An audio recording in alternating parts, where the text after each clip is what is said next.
अस्सलाम वालेकुम स्टूडेंट्स, कैसे हैं आप लोग। उम्मीद है आप सब खैरियत से होंगे। आई am Saeeda Kamna Nadeem, I am your biology teacher for class 9th। Today our topic of discussion is careers in biology. जी स्टूडेंट्स, आज का टॉपिक हमारा बहुत ही इंटरेस्टिंग है, क्योंकि आज के टॉपिक में मैं आपको ये बताऊंगी कि बायोलॉजी पढ़ने के बाद हम कौन कौन से प्रोफेशंस को एडॉप्ट कर सकते हैं। जैसे पहले हम लोग ने बायोलॉजी की इंपॉर्टेंस पढ़ी थी कि बायोलॉजी पढ़ने का हमें क्या क्या फ़ायदा होते हैं। सबसे बड़ी बात कि हमें बायोलॉजी पढ़ने से अपने बारे में पता चलता है। इसके अलावा हम नेचर को भी स्टडी करते हैं। इसके अलावा हमें यह पता चलता है कि ओरिजिन ऑफ लाइफ कैसे हुआ। हम देखते हैं कि हमारे इर्द गिर्द कौन कौन से माइक्रो ऑर्गेनिजम्स प्रेजेंट हैं और उनका हमारी लाइफ पे क्या इफेक्ट है। आज जो करियर हम स्टडी करने जा रहे हैं वो है मेडिसिन एंड सर्जरी। सबसे पहले हम लोग देखते हैं कि मेडिसिन क्या होता है। The profession which deals with the diagnosis and treatment of diseases in human. हम देखते हैं कि मेडिकल फील्ड में सबसे पहले तो हमें ये पता होना चाहिए कि किस इंसान को कौन सी बीमारी है, यानी किसी भी बीमारी की तशखीस होना बहुत ज़रूरी है। यानी इलाज हम किस बेस पे करेंगे, जब हमें किसी भी बीमारी की तशखीस हो जाएगी, यानी जब हमें पता चल जाएगा कि एक इंसान को कौन सी बीमारी है तो हम उसका इलाज शुरू करेंगे। हम देखते हैं डायग्नोसिस के डिफरेंट मेथड्स होते हैं। फिजिकल डायग्नोसिस भी हो सकते हैं, इसके अलावा केमिकल डायग्नोसिस भी हो सकते हैं। जैसे कि डॉक्टर्स फिजिकल टेस्ट या केमिकल टेस्ट करके किसी भी इंसान में बीमारी डायग्नोस कर सकते हैं। जब बीमारी डायग्नोस हो जाएगी उसके बाद हम उसका ट्रीटमेंट यानी इलाज स्टार्ट करेंगे। तो मेडिकल फील्ड में हम ये देखेंगे कि किसी भी इंसान को कौन सी बीमारी है और उसका इलाज क्या है। इसी तरह हम देखते हैं कि सर्जरी भी मेडिसिन की ही एक फील्ड है, लेकिन हम इसके अंदर थोड़ा सा डिफरेंट काम करेंगे। जैसे कि हम देखते हैं in surgery the parts of the body में बी रिपेयर्ड, रिप्लेस्ड और रिमूव्ड। इसका मतलब ये हुआ कि सर्जरी में अगर कोई भी इन्फेक्टेड पार्ट है तो हम उसको या तो रिपेयर कर लेंगे या हम उसको किसी भी सही पार्ट से रिप्लेस कर देंगे या फिर हम किसी भी इन्फेक्टेड पार्ट को अपनी बॉडी से अलग कर देंगे। जैसे इसकी एग्जांपल हम यूं कह सकते हैं कि किसी को रीनल स्टोन्स हो गए, यानी किडनी में स्टोन्स हो गए हैं, तो हम रीनल सर्जरी करेंगे और उन स्टोन्स को रिमूव कर देंगे सर्जरी के थ्रू। इसी तरह अगर किसी की किडनीज फेल हो गई हैं तो हम उस किडनी को क्या कर देंगे, रिप्लेस कर देंगे विद द इफेक्टिव वन। यानी इसका मतलब ये हुआ कि हम किडनी ट्रांसप्लांट कर लेंगे।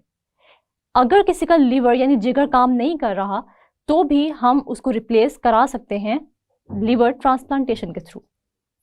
इसका मतलब ये हुआ कि बायोलॉजी पढ़ने से हम लोग मेडिसिन या सर्जरी के प्रोफेशन को एडॉप्ट कर सकते हैं। मेडिसिन या सर्जरी को एडॉप्ट करने के लिए हमें MBBS करना पड़ेगा और उससे पहले हमें बायोलॉजी पढ़नी पड़ेगी FSc यानी इंटर लेवल पे। अब हमारे पास एक बहुत ही इंटरेस्टिंग इंफॉर्मेशन है मेडिकल फील्ड से, और वो ये है कि एक सेकंड में 25 million new cells can be produced in our body. यानी हमारी बॉडी में एक सेकंड में 25 मिलियन न्यू सेल्स प्रोड्यूस हो जाते हैं, यानी बन जाते हैं। इसके अलावा अगर हम लोग अपने मैसेजेस की स्पीड देखें, यानी नर्व इम्पल्सेस जो हमारे ब्रेन से मैसेज हमारे बॉडी पार्ट्स तक पहुंचाती हैं और हमारे बॉडी पार्ट्स से मैसेजेस ब्रेन तक पहुंचाती है, तो उसकी स्पीड कितनी होती है। किसी भी एक नर्व इम्पल्स की स्पीड होती है 400 किलोमीटर पर आवर। इसके बाद जो हम लोग प्रोफेशन स्टडी करने जा रहे हैं वो है फिशरीज का। फिशरीज क्या होती है? फिशरीज यानी माहीगीरी। हम देखते हैं कि बायोलॉजी पढ़ के हम लोग फिशरीज की तरफ भी जा सकते हैं, यानी हम लोग इसको एज अ प्रोफेशन अडॉप्ट कर सकते हैं। क्योंकि अगर हमारे पास फिश से रिलेटेड इंफॉर्मेशन होगी, यानी हम पढ़े लिखे होंगे, तो हम लोग फिशरीज के प्रोफेशन को अच्छे तरीके से अडॉप्ट भी करेंगे और इसके अंदर बहुत नई नई इम्प्रूवमेंट्स भी ला सकेंगे। तो फिशरीज को हम ऐसे डिफाइन कर सकते हैं, the profession which deals with the fish production is called fisheries.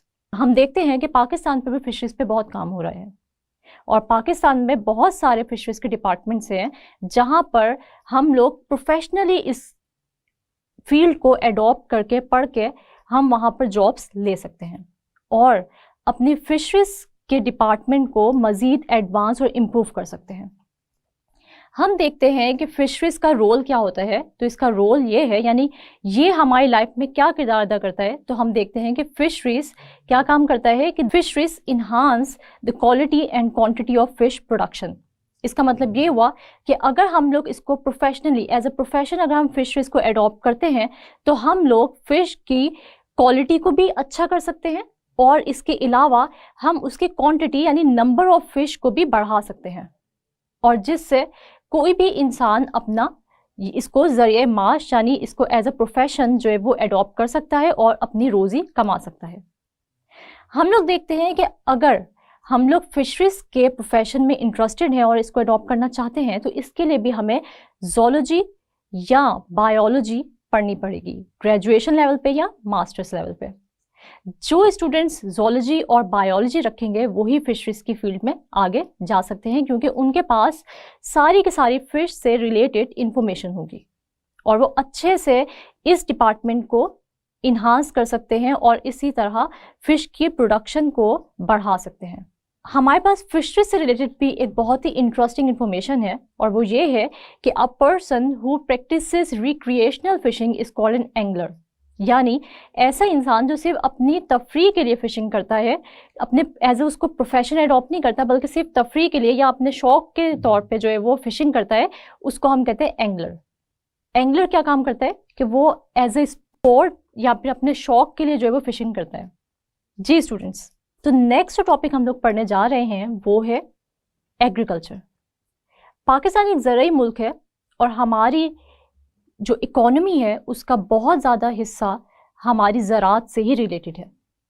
हम देखते हैं कि अगर एक एजुकेटेड पर्सन ज़राअत को पढ़ के एज अ प्रोफेशन एडॉप्ट करे और एक अनएजुकेटेड पर्सन ज़राअत को एज अ प्रोफेशन एडॉप्ट करे तो उन दोनों में ज़मीन आसमान का फ़र्क होगा, क्योंकि वो पर्सन जो कि एग्रीकल्चर की फील्ड को पढ़कर अच्छे तरीके से समझ के ज़राअत की फील्ड में आया तो वो ज़्यादा बेहतर तरीके से ज़राअत को इम्प्रूव कर सकता है।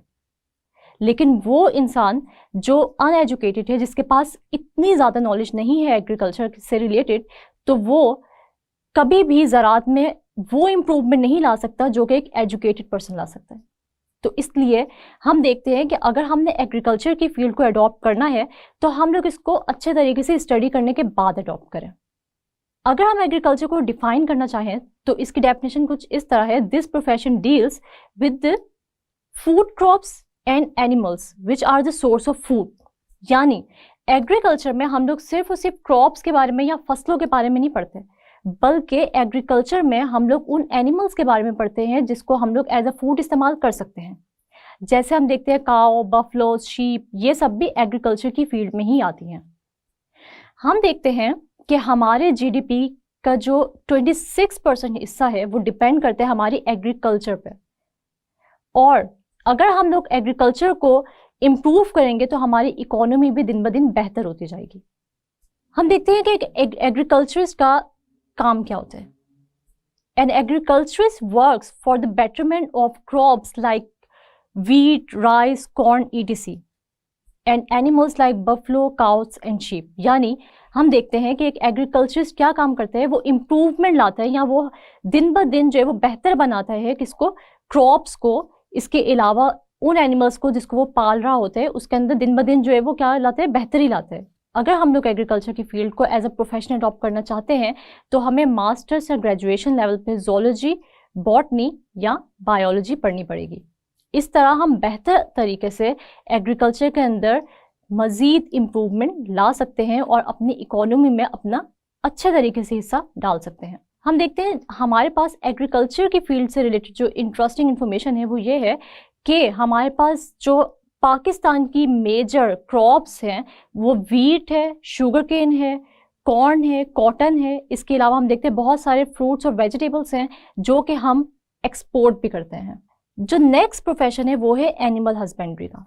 एनिमल हस्बेंड्री एग्रीकल्चर से ही रिलेटेड है मगर थोड़ी सी डिफरेंट है। हम अगर इसके डेफिनेशन को देखें तो वो ये है कि it is a branch of agriculture which deals with the care and breeding of domestic animals, livestock like sheep, buffalo, cow, etc.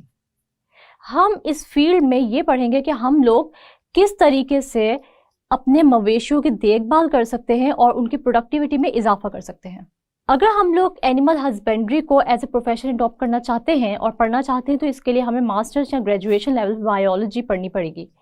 तभी जाकर हम लोगों को अच्छे तरीके से पता चल सकेगा कि कौन कौन से मेथड्स या कौन कौन सी टेक्निक्स ऐसी हो सकती हैं कि जिसको इस्तेमाल करके हम ज़्यादा बेहतर तरीके से अपने मवेशियों का ख्याल रखें और उनकी प्रोडक्टिविटी में इजाफा कर सकें।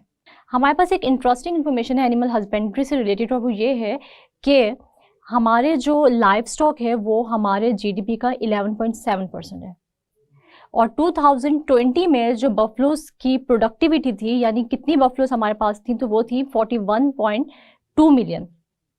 इसी तरह अगर हम लोग कैटल की बात करें तो 49.6 मिलियन थी, 5.4 मिलियन डंकीज की तादाद थी। इसके अलावा 78.2 मिलियन गोट्स थी और 30.9 मिलियन शीप की प्रोडक्टिविटी थी हमारे पास। जी स्टूडेंट्स, उम्मीद है कि आपको आज का लेक्चर अच्छे से समझ आ गया होगा, लेकिन ये मुझे कैसे पता चलेगा, तो हमारे पास है छोटा सा क्विज। और मैंने आपको जैसे पहले भी बताया हुआ है कि क्विज के अंदर जो क्वेश्चंस होते हैं वो सारे के सारे प्रीवियस एग्जाम्स में बहुत बार रिपीट हो चुके हैं। तो आप लोगों ने इस क्विज को अच्छे तरीके से रिव्यू करना है और अपना आपको जज करना है कि इसमें से कितने क्वेश्चंस हैं जिनके आंसर्स आप लोगों को आते हैं। और अगर किसी भी क्वेश्चन से रिलेटेड आपको आंसर नहीं आता तो आप उसको अच्छे तरीके से प्रिपेयर कर लें, क्योंकि ये बहुत ही इंपॉर्टेंट क्वेश्चन है। सबसे पहले जो हमारे पास क्विज का क्वेश्चन है वो है व्हाट इज मेडिसिन। मेडिसिन के बारे में जैसे मैंने आप लोगों को बताया कि the profession which deals with the diagnosis and treatment of disease in human beings, यानी मेडिसिन वो फील्ड है या वो प्रोफेशन है जिसके अंदर हम लोग किसी भी बीमारी की तशखीस करते हैं, यानी ये देखते हैं कि किसी भी इंसान को कौन सी बीमारी है और फिर हम देखते हैं कि इसका इलाज क्या है। नेक्स्ट क्वेश्चन जो हमारे पास है वो है डिफाइन सर्जरी। तो सर्जरी की डेफिनेशन भी बहुत ही इजी है, और वो क्या है, in surgery the parts of the body may be repaired, replaced और रिमूव्ड। यानी सर्जरी में हम क्या करते हैं, कोई भी इन्फेक्टेड पार्ट बॉडी का हम लोग उसको ठीक कर लेंगे, यानी रिपेयर कर देंगे, या फिर उसको क्या कर लेंगे, इफेक्टिव पार्ट के साथ रिप्लेस कर देंगे। और तीसरा क्या कि हम उस इन्फेक्टेड पार्ट को अपनी बॉडी से ही अलग कर देंगे, यानी रिमूव कर देंगे उस इन्फेक्टेड पार्ट को। जैसे कोई भी हमारा बॉडी पार्ट है जो कि क्या है, कैंसरस है, ठीक है, अगर हम लोग उसको रिमूव करना चाह रहे हैं तो हम उसको बॉडी से रिमूव कर देंगे ताकि वो बाकी जो इर्द गिर्द वाले सेल्स हैं या टिश्यूज हैं उनको डैमेज ना कर सके। इसके बाद हम देखते हैं जो थर्ड क्वेश्चन है वो है गिव रोल ऑफ फिशरीज। तो फिशरीज का क्या रोल है वो मैंने आप लोगों को बताया था कि fisheries enhance the quality and quantity of fish production, यानी फिशरीज को अडॉप्ट हम लोग क्यों करते हैं, ताकि हम लोग क्या कर सकें, फिश की प्रोडक्शन को इम्प्रूव कर सकें, उसकी क्वालिटी को भी बेहतर बना सकें और उसके नंबर को भी, फिश के नंबर को भी इंक्रीज कर सकें। नेक्स्ट जो क्वेश्चन है वो है डिफाइन एग्रीकल्चर। तो एग्रीकल्चर से रिलेटेड लॉन्ग क्वेश्चन भी आ सकते हैं, लेकिन यहाँ मैंने आप लोग को जो दिया है वो है एक शॉर्ट क्वेश्चन, यानी आप लोग डेफिनेशन लिखेंगे तो इसके अंदर हम लोग क्या, इसकी एग्रीकल्चर की क्या डेफिनेशन है कि the profession which deals with the food crops and animals which are the source of food, यानी ऐसा प्रोफेशन या ऐसा पेशा जो कि फूड क्रॉप्स या एनिमल से रिलेटेड है और हम लोग क्या इससे हासिल करते हैं, अपना फूड हासिल करते हैं। यानी फूड हम लोग उस जो हमारी क्रॉप्स हैं या एनिमल्स हैं उनसे हम लोग क्या हासिल करते हैं, उनसे हम लोग फूड हासिल करते हैं, यानी उसको हम लोग एज अ फूड इस्तेमाल कर सकते हैं। इसके बाद हम लोग देखते हैं रोल ऑफ एग्रीकल्चरिस्ट, यानी एक एग्रीकल्चरिस्ट क्या करता है, तो क्या काम करते हैं agriculturist. An agriculturist works for the betterment of crops like wheat, rice, etc. and animals like buffalo, cow, goat, etc. from which we can get food. ये हम लोग क्या, इसका मतलब क्या हुआ कि एक एग्रीकल्चरिस्ट जो है वो क्या काम करता है, एक एग्रीकल्चरिस्ट जो है वो किसी भी क्रॉप को या किसी भी एनिमल के अंदर जो है उसकी प्रोडक्टिविटी में इम्प्रूवमेंट लाता है ताकि हमारी जो फाइनल यील्ड है हमारे पास वो बेहतर आ सके। इसके बाद हम लोग देखते हैं कि व्हाट इज एनिमल हस्बेंड्री। तो एनिमल हस्बेंड्री क्या है, animal husbandry is the branch of agriculture which deals with the care and breeding of domestic animals, livestock like goat, sheep, etc. इसके बाद हम देखते हैं कि हमारे पास दो लॉन्ग क्वेश्चंस हैं जो कि हमारे प्रीवियस एग्जाम्स में रिपीट हो चुके हैं। तो यहाँ ये जो अभी आप लोगों ने करियर्स पढ़े हैं, जो अभी मैंने आप लोगों को 4 करियर्स पढ़ाए हैं, उनमें से जो है वो मेडिसिन और सर्जरी पे भी नोट आ सकता है, और इसके अलावा हम देखते हैं कि एनिमल हस्बेंड्री भी आपको डिस्कस करने के लिए दिया जा सकता है एज अ लॉन्ग क्वेश्चन। तो ये क्वेश्चंस थे जो आप लोग ने अच्छे तरीके से प्रिपेयर करने हैं, और अगर आप लोगों को इनमें से कोई भी क्वेश्चन नहीं आता तो फिर आप अच्छे तरीके से उसकी तैयारी करें, ताकि आप लोग के एग्जाम में अगर आपसे कोई भी इसमें से क्वेश्चन पूछा जाए तो उस वक्त आप लोगों को उसका आंसर आता हो। जी स्टूडेंट्स, आज हमने पढ़ा करियर्स इन बायोलॉजी, यानी बायोलॉजी को स्टडी करने के बाद हम कौन कौन से प्रोफेशन को अडॉप्ट कर सकते हैं।